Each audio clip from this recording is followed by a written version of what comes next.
Hello everyone and welcome to YouTube Tiwari classes. कैसे हैं आप सभी? I hope all of you doing well और आपकी बोर्ड एग्जाम की जो प्रिपरेशन है वो भी बहुत अच्छे से चल रही होगी। तो आज की जो हमारी क्लास है उसमें हम डिस्कस करेंगे कि जो हमारे बोर्ड के एग्जाम है इंग्लिश का, उसकी प्रिपरेशन हम किस तरह से करें कि जिससे हमें क्या मिल सके, बहुत अच्छे मार्क्स मिल सके। यानी हम क्या कर सकते हैं, थोड़ी सी प्रिपरेशन से ही बहुत अच्छे मार्क्स ला सकते हैं। तो ये जो वीडियो है आपकी बहुत इंटरेस्टिंग और अच्छी वीडियो है आपके लिए, और लास्ट तक हमारे साथ इस वीडियो में आप लोग बने रहिए।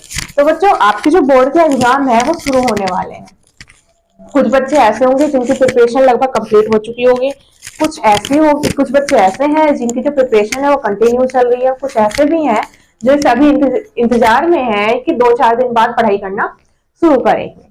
तो हमें बोर्ड में अच्छे नंबर लाने के लिए सबसे पहले क्या करना होगा, एक टाइम टेबल बनाना होगा। यानी हमारे जितने भी सब्जेक्ट हैं उन सब के अकॉर्डिंग हमें थोड़ा थोड़ा टाइम जो है वो सारे सब्जेक्ट्स में क्या करना है, डिवाइड करना है। सिर्फ एक ही सब्जेक्ट को लेके नहीं बैठना।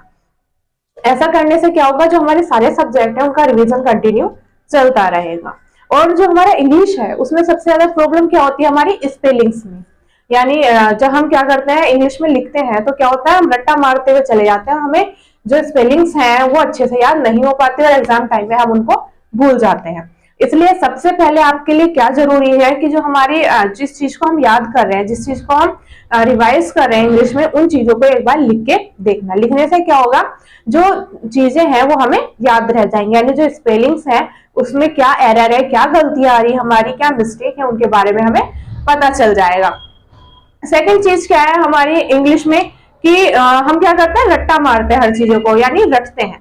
हमें रटना बिल्कुल भी नहीं है। हमारे जो चैप्टर्स हैं, जो कैरेक्टर्स हैं, उस जो स्टोरीज हैं उसको क्या करना है, बहुत अच्छे से लर्न करना, मतलब पढ़ना है।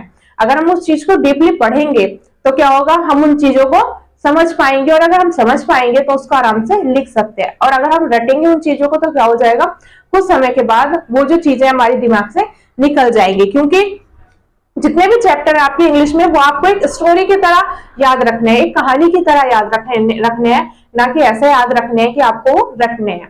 ठीक है, तो पहले तो हम ये देखेंगे कि जो हमारा इंग्लिश का एग्जाम होगा उसमें क्या क्या चीजें आने वाली, यानी क्या क्या इंपोर्टेंट चीजें हैं। जो हमारा प्रोज है, यानी जो हमारा रिटन एग्जाम होगा वो कितने नंबर का होगा, 50 मार्क्स का होगा। यानी 50 नंबर का क्या होगा, हमारा रिटन एग्जाम होगा। और 20 मार्क्स का जो हमारा पेपर होगा वो किस पे होगा, OMR सीट पे होगा।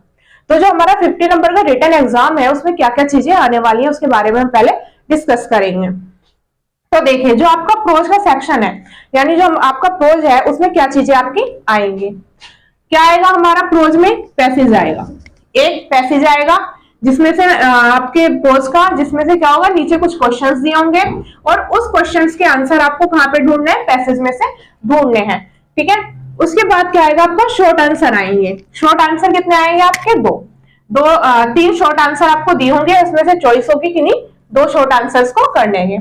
उसके बाद क्या आएगा, लॉन्ग आंसर आएगा कोई एक। उसके बाद है आपका पोएट्री। पोएट्री में क्या चीजें आएंगी आपकी, एक पैसेज आएगा पोयम का।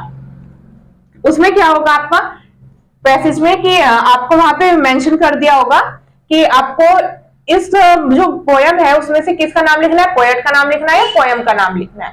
ठीक है, सेकंड चीज क्या है हमारी पोएट्री में, सेंट्रल आइडिया। 3 या 4 सेंट्रल आइडियाज दिए होंगे, उसमें से किसी एक को आपको करना है। और फिर क्या है आपकी पोयम, एक पोयम आएगी आपकी। अब देखिए, ये जो पोयम है आपकी, ठीक है, जो पोयम आएगी और जो पैसेज आएगा, कुछ बच्चे क्या करते हैं, हमारे जो पोयम होती है, जो पैसेज में पोयम आती है उसको ही उतार देते हैं। हमें ऐसा बिल्कुल भी नहीं करना। पैसेज की पोयम बिल्कुल भी नहीं उतारनी है, पोयम हमें अलग से लिखनी होगी। 4 लाइन की आपकी पोयम आएगी। उसके बाद है आपका सप्लीमेंट्री। सप्लीमेंट्री में आपका शॉर्ट आंसर आएगा कोई एक, 2 या 3 शॉर्ट आंसर दिए होंगे जिसमें से आपको कोई एक शॉर्ट आंसर करना होगा। उसके बाद है हमारा लॉन्ग आंसर। सप्लीमेंट्री में हमारा एक लॉन्ग आंसर आएगा। उसके बाद है सप्लीमेंट्री में हमारे ट्रू फॉल्स। सप्लीमेंट्री में जो हमारे ट्रू फॉल्स दिए हुए हैं, वो कैप दी हुई है ना सप्लीमेंट्री में, जिसमें ट्रू फॉल्स वगैरह है हमारे, उसमें से ट्रू फॉल्स आएंगे 2 या 3 जो भी हैं। ठीक है, उसके बाद है मल्टीपल चॉइस। मल्टीपल चॉइस भी आपके सप्लीमेंट्री में से आ सकते हैं। ठीक है, यह है आपका लिटरेचर का पार्ट। अब देखिए ग्रामर के पार्ट में आपका क्या क्या आएगा। ग्रामर में आएगा आपका पैसेज, जिसको हम अनसीन पैसेज बोलते हैं ना। एक पैसेज आएगा, उसमें से नरेशन यानी डायरेक्ट इनडायरेक्ट आएंगे, पैसिव वॉइस आएगा, पंक्चुएशन आएगी, स्टोरी आएगी हमारी एक, जिसे हमें हिंदी से इंग्लिश में ट्रांसलेशन करनी होगी। पंक्चुएशन में क्या होता है हमारा, कहाँ पे हमारा सेंटेंस खत्म हुआ, कहाँ पे हमें फुल स्टॉप लगाना है, कहाँ पे हमें इन्वर्टेड कॉमा लगाना है, तो उस सेंटेंस को हमें क्या करना है, उसको सही मतलब सही तरीके से उसमें फुल स्टॉप वगैरह लगाना है। कहाँ पे कैपिटल लेटर बनेगा, कहाँ पे स्मॉल लेटर बनेगा, ये सारी चीजें उसमें हमें करनी होंगी। रीअरेंज आएगा, कोई भी एक सेंटेंस दे दिया होगा जिसको हमें क्या करना है, रीअरेंज करना है, यानी हमें उसे हमारे सेंटेंस के जो रूल्स होते हैं उसके अकॉर्डिंग लगाना है। रूल्स तो आप सबको पता है हमारे क्या होते हैं, सबसे पहले आता है हमारा सब्जेक्ट, उसके बाद आता है हमारी हेल्पिंग वर्ब, उसके बाद क्या आती है हमारी वर्ब, ठीक है, और उसके बाद क्या आता है हमारा ऑब्जेक्ट, ठीक है। इसके अकॉर्डिंग क्या करना होगा, हमें सेंटेंस को रीअरेंज करना होगा। उसके बाद है change the sentence. Change the sentence में क्या होगा, आपको कोई सा भी सेंटेंस दे देगा, उसके आगे लिख देगा चेंज इनटू अफर्मेटिव, निगेटिव या फिर इंट्रोगेटिव, कुछ भी दे देगा उस सेंटेंस के आगे, आपको उस सेंटेंस को चेंज करना होगा उसी चीज में। अगर आपको अफर्मेटिव का दिया है तो आगे दे देगा इसको निगेटिव या इंट्रोगेटिव में चेंज करो, तो आप सेंटेंस के अकॉर्डिंग उसको चेंज करेंगे। उसके बाद है फिल द सेंटेंस या fill the spelling. Fill the sentence में क्या होगा, आपको कोई एक सेंटेंस दे देगा, उसको आपको पूरा फिल करना है, यानी उस पूरे सेंटेंस को आपको बनाना है।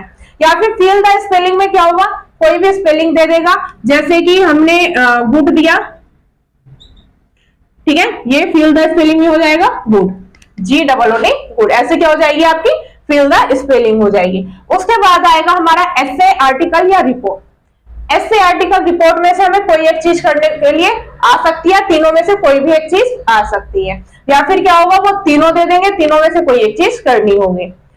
उसके बाद है आपका लेटर या एप्लीकेशन। लेटर और एप्लीकेशन में आपको किसी एक चीज को करना, या तो लेटर करिए या फिर एप्लीकेशन करिए। एप्लीकेशन आपको भी पता है, कैरेक्टर सर्टिफिकेट, आपकी फी कंसेशन हुई, सब्जेक्ट चेंज हुई, और क्या नाम है आपकी अर्जेंट पीस ऑफ वर्क हुई, ये एप्लीकेशंस क्या है हमारी बहुत ज्यादा इंपॉर्टेंट एप्लीकेशंस हैं। तो ये तो है आपका रिटन एग्जाम, यानी जो आपका पूरा रिटन आएगा 50 नंबर का आएगा, वो एग्जाम है हमारा कि हमारे उस एग्जाम में क्या क्या चीजें आने वाली हैं। अभी हम देखेंगे कि जो हमारा रिटन एग्जाम होगा उसको हम कैसे करेंगे, यानी उस एग्जाम को हम क्या करें उस एग्जाम में कि हमारे बहुत अच्छे नंबर आ जाए। तो उसके लिए कुछ चीजें जरूरी है, कुछ ट्रिक जरूरी है जो हम आपको अभी बताएंगे। देखिए, जब भी हम क्या लिखते हैं, हमारा लॉन्ग आंसर लिखते हैं, लॉन्ग आंसर लिखेंगे या फिर हम ऐसे लिखेंगे, ठीक, तो उसमें हमें क्या करना है, सबसे पहले हेडिंग्स को डालना है। ठीक, हमने क्या कर दिया, लॉन्ग आंसर लिखना है हमें, सबसे पहले हम हेडिंग्स डालेंगे। हेडिंग्स में क्या होगा हमारे यहाँ पे, पहले इंट्रोडक्शन हो गया, जो भी हमारी हेडिंग आएगी 3 या 4 वो यहाँ पे डालेंगे, ठीक है। इंट्रोडक्शन यहाँ जाएगा, कंक्लूजन यहाँ जाएगा। ये तो क्या होता है, हमारे जितने भी लॉन्ग आंसर ऐसे वगैरह होते हैं सब में ये 2 हेडिंग तो कंपलसरी होती है, शुरू की और लास्ट की, ठीक है। ये उसके बाद में हम क्या करेंगे, यहाँ से लिखना शुरू कर देंगे, हेडिंग डाल के उसके बारे में पूरा डिस्क्राइब करेंगे, जो भी हमारा लॉन्ग आंसर या ऐसे होगा। अगर आप इस तरीके से करेंगे, इस तरह से हेडिंग डालेंगे, तो आपके जो मार्क्स है वो बहुत अच्छे आपको मिलेंगे। यानी कि हेडिंग्स आपकी अच्छी होनी चाहिए, सही होनी चाहिए, उसमें कोई भी एरर नहीं होना चाहिए। दूसरी चीज है आपका जो आपका राइटिंग सेक्शन है, उसमें जरूरी है हमारी राइटिंग, यानी जो हमारी राइटिंग है वो कितनी क्लियर है। हमारी राइटिंग एकदम क्लियर होनी चाहिए, साफ होनी चाहिए, अच्छी होनी चाहिए, ठीक है। और इंग्लिश में आपको पता है जहां पे कैपिटल लेटर बनाना है वहां कैपिटल बनाना चाहिए, जहां स्मॉल बनना है वहां पे स्मॉल। ऐसा नहीं है कि हमने कोई एक स्पेलिंग लिखी और उस स्पेलिंग में कोई कैपिटल लेटर बना दिया, कोई स्मॉल लेटर बना दिया। अगर आप ऐसा करेंगे तो आपकी क्या है, वहां पे मार्क्स कट सकते हैं। दूसरा, आपको सबसे इंपॉर्टेंट चीज है स्पेलिंग एरर से बचना, यानी जो आप स्पेलिंग की मिस्टेक करते हो, और मोस्टली इंग्लिश में ये चीजें होती है कि हम स्पेलिंग से बहुत ज्यादा मिस्टेक करते हैं, तो उन चीजों से बचना है। और उन चीजों से हम कैसे बचेंगे, हमें चीजों को रटना नहीं है बल्कि समझना है। समझ के हमें, जब हम किसी ऐसे को या लॉन्ग आंसर को या शॉर्ट आंसर को समझ लेते हैं, तो समझने के बाद एक बार उसको रफ कॉपी में लिख के देखिए, आपकी जो भी मिस्टेक होगी आपको पता चल जाएंगी, जो भी स्पेलिंग एरर होगा वो पता चल जाएगा। और उससे जब आप उस स्पेलिंग को बाद में सही करोगे तो आपकी जो जितनी भी मिस्टेक है वो पूरी तरह से खत्म हो जाएंगी, यानी आपको वो स्पेलिंग्स बहुत अच्छे से याद हो जाएंगे।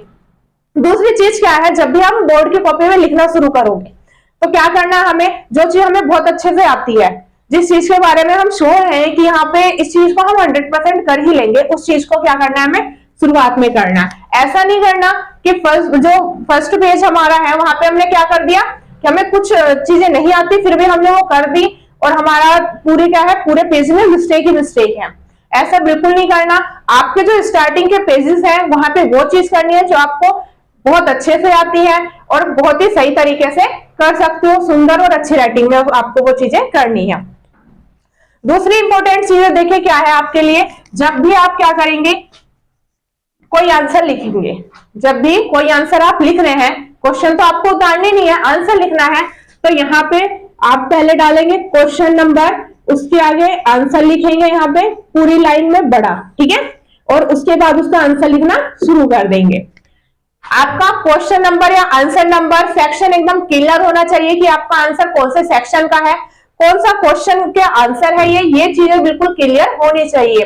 पता लगा आपने लिख दिया, अब जो कॉपी चेक कर रहा है उसको तो उससे समझ में नहीं आ रहा कि आंसर कौन से उसका है, तो क्या होगा, वहां पे आपके पूरे मार्क्स कट सकते हैं। तो ये है हमारा किसके बारे में, जो हमारा लिटरेचर का सेक्शन आएगा, जो लिटरेचर का हमारा 50 मार्क्स का पेपर आएगा, उसके बारे में ये चीजें हैं कि हमें लिटरेचर का जो हमारा पार्ट है वो कैसे करना है और किस तरीके से करना है।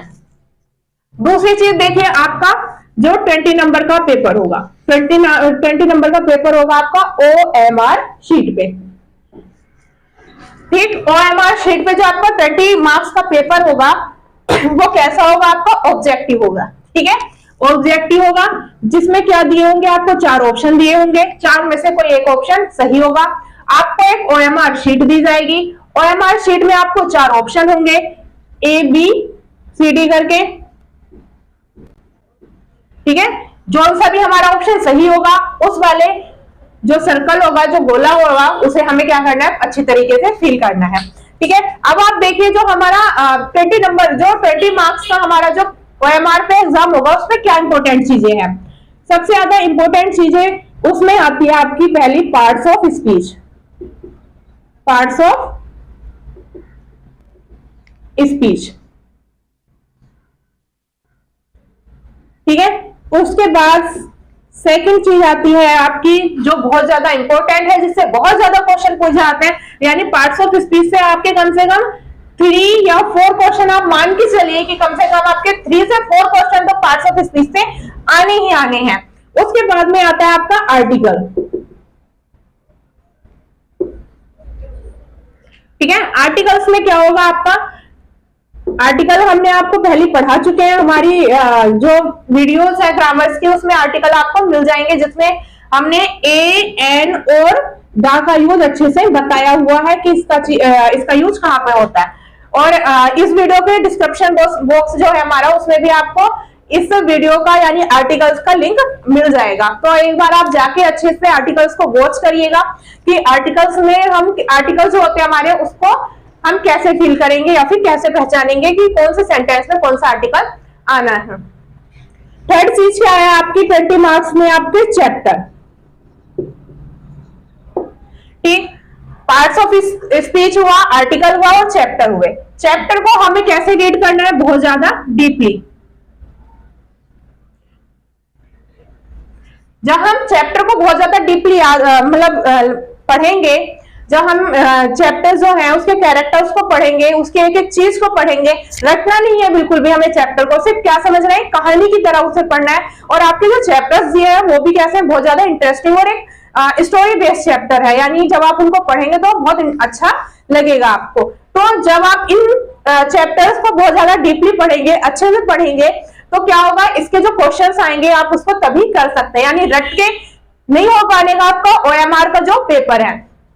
क्यों? क्योंकि आपका OMR में कहां से कौन सा क्वेश्चन दे देगा, कौन से चैप्टर में से कौन सी चीज उठा के दे देगा, आपको नहीं पता। इसलिए इन चीजों के लिए आपको क्या जरूरी है कि आप जो चैप्टर्स हैं हमारे, उसको बहुत अच्छे से रीड करें, बहुत अच्छे से उसको पढ़ें। जब आप इन चीजों को पढ़ेंगे तो आप क्या कर पाएंगे, इन चैप्टरों को, जो इन चैप्टरों में छोटे छोटे कैरेक्टर्स हैं, छोटी छोटी चीजें हैं, उसको अच्छे से कर पाएंगे या समझ पाएंगे। अगर आपको फिर भी समझ में नहीं आ रहे चैप्टर्स, तो एक बार हमारी वीडियोस जो हैं, हमने 10th क्लास की जो इंग्लिश की वीडियोस डाली है, उसको जरूर देखिए। उसमें हमने एक एक कैरेक्टर को उस चैप्टर्स के अलग मेंशन करा, यानी हर एक कैरेक्टर को, हर एक कैरेक्टर के वर्क को, हर छोटी चीजों को बताया है। तो बच्चों ये है आपका यूपी बोर्ड में हमारे आने वाला सिलेबस क्या है, पेपर को हम किस तरह से करेंगे। और दूसरी चीज सबसे इंपॉर्टेंट है आपका जो ओएमआर शीट पे जो एग्जाम होगा उसमें क्या चीजों का ध्यान रखना है हमें, उसमें हमें ध्यान रखना है कि जो हम ओएमआर शीट को फिल करेंगे उसमें कोई भी मिस्टेक नहीं होनी चाहिए। यानी हमारे 4 में से एक ही ऑप्शन सही है तो हमें एक ही गोले को फिल करना है, चारों को नहीं करना है। यानी एक गोले को फिल करोगे। दूसरी चीज जब आप ओएमआर में अपना रोल नंबर वगैरह डालोगे तो उसमें कोई भी मिस्टेक नहीं होनी चाहिए, यानी कि उसमें व्हाइटनर बिल्कुल भी अलाउ नहीं है। तो ओएमआर शीट को फिल करते हुए आपको बहुत ज्यादा ध्यान देने की जरूरत है। जब भी आप एग्जाम पेपर को करने बैठेंगे तो आज जब आपको एग्जाम पेपर मिलेगा तो सबसे पहले आपको क्या करना है, उस पूरे पेपर को अच्छे से रीड करना है। रीड करने के बाद ही आप क्या करो, उस चीजों को करना शुरू करो। ऐसा नहीं है कि पेपर मिला एकदम करने बैठ गए। चीजों को पढ़ो, जो चीजें आपको आती हैं बहुत अच्छे से उनको पहले करो, जो नहीं आती उसको बाद में करना। राइटिंग का बहुत ज्यादा ध्यान रखना है, चैप्टर्स को अच्छे से पढ़ना है, बिल्कुल भी रट्टा नहीं मारना है, ठीक है। अच्छे से जब आप चैप्टर पढ़ोगे तो आपने जो वर्क है, जो अपना एग्जाम है उसको अच्छे से कर पाओगे और अपने एग्जाम में पूरे नंबर जो है आपके वो मिल पाएंगे। इंग्लिश कोई भी डरावना सब्जेक्ट नहीं है, बहुत अच्छा सब्जेक्ट है। अगर आप उसे कैसे करेंगे, अच्छे से रीड करेंगे, अच्छे से पढ़ेंगे, अच्छे से समझेंगे। दूसरी चीज है, अगर आपको कोई लॉन्ग आंसर याद नहीं हो रहा है तो आपको क्या करना है, उसकी पूरी हिंदी पढ़नी है। उस हिंदी को पढ़ने के बाद में ट्रांसलेशन आप सभी को आती है, सेंटेंस सभी को आते हैं, उसको इंग्लिश में आप कन्वर्ट कर सकते हैं। अगर रटने के बाद भी, मतलब कुछ बच्चे होते हैं ना जिन्हें समझ रटने में रटते रहते हैं और एग्जाम टाइम में भूल जाते हैं, इसलिए लॉन्ग आंसर को आप समझिए अच्छे से, हर एक चीज को पढ़िए उसकी। और उसके बाद में अगर एग्जाम टाइम में आपको, एग्जाम हॉल में आपको वो चीज नहीं आ रही समझ में, तो क्या करना है, आपको उसको ट्रांसलेशन में कन्वर्ट कर देना, यानी हिंदी से इंग्लिश में कन्वर्ट कर दीजिएगा और उस चीज को आप अच्छे से कर पाएंगे। तो बच्चों आज की जो वीडियो है, हमें यकीन है आपके लिए बहुत ज्यादा अच्छी रही होगी, बहुत ज्यादा हेल्पफुल रही होगी। और अगर आपको हमारी वीडियो अच्छी लगी तो इसी तरह हमारे चैनल को लाइक शेयर सब्सक्राइब करना बिल्कुल ना भूलिए। कल की वीडियो में हम बात करेंगे हमारे एसएसटी के बारे में, यानी जो हमारा एसएसटी का सब्जेक्ट है उसमें किस तरह का एग्जाम आएगा, किस तरह से हम एसएसटी में बहुत अच्छे नंबर मिल सकते हैं हमें। यानी एसएसटी जो होता है वो मोस्टली क्या होता है, बच्चों को बोरिंग लगता है और वो क्या करते हैं, उसको छोड़ देते हैं। यानी वो सोचते हैं मैथ, हिंदी, इंग्लिश, साइंस ही पढ़ लो, एसएसटी तो होती रहेगी। तो ऐसा नहीं है, सारे सब्जेक्टों को इक्वल टाइम दीजिए, बराबर टाइम दीजिए। और कल की वीडियो जो होगी हमारी वो एसएसटी पे होगी कि एसएसटी का जो हमारा एग्जाम है वो कैसा होगा, किस तरह का आएगा और हम उसमें अच्छे मार्क्स कैसे ले सकते हैं। तो इसी तरह बने रहिए तिवारी क्लासेस के साथ में। Thanks for watching Tiwari classes. Take care and bye bye. और आप सभी को आपके बोर्ड एग्जामिनेशंस के लिए तिवारी क्लास की तरफ से बेस्ट विशेष।